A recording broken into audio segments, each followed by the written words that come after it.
If we can limit global warming to 2 degrees, then we can essentially save the Antarctic ice sheet and prevent a lot of sea level rise. So if we can stay under 2 degrees, sea level rise will be less than a metre. If we go over 2 degrees, it does look like it's a bit of a threshold.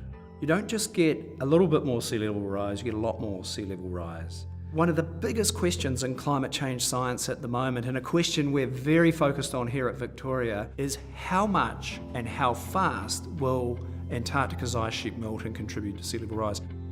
We get data, we make observations of how, for example, Antarctica and its ice sheets are changing. We go down there, we spend time in the field looking at geological sections, taking drill cores and taking also cores through the ice sheet. We then make interpretations of what the climate was like. For example, we can, with an ice core, measure the amount of carbon dioxide in the atmosphere. So we can reconstruct many different aspects of the climate system and interpret that data. And we can build a picture about the really important climate parameters: ocean temperature, surface temperature, air temperature, the ice sheet extent, all those sorts of things, which we can then feed into a computer model. A computer model then simulates the ice sheet or the climate for the whole of the continent, and you can ask the question of the model. You can say, if we put this much carbon dioxide in the atmosphere, if the air temperature gets this warm, if the ocean gets this warm,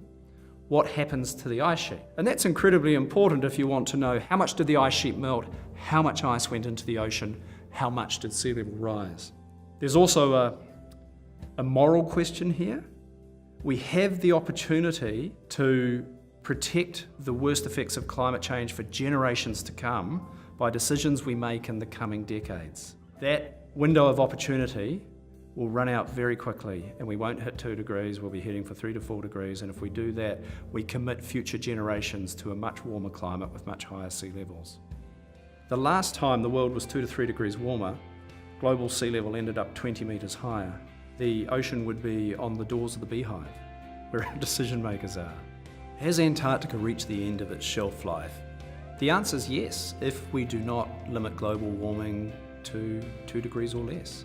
Science is pretty clear on that. Those ice shelves, that 2 degrees appears to be a trigger point for the stability of those ice shelves.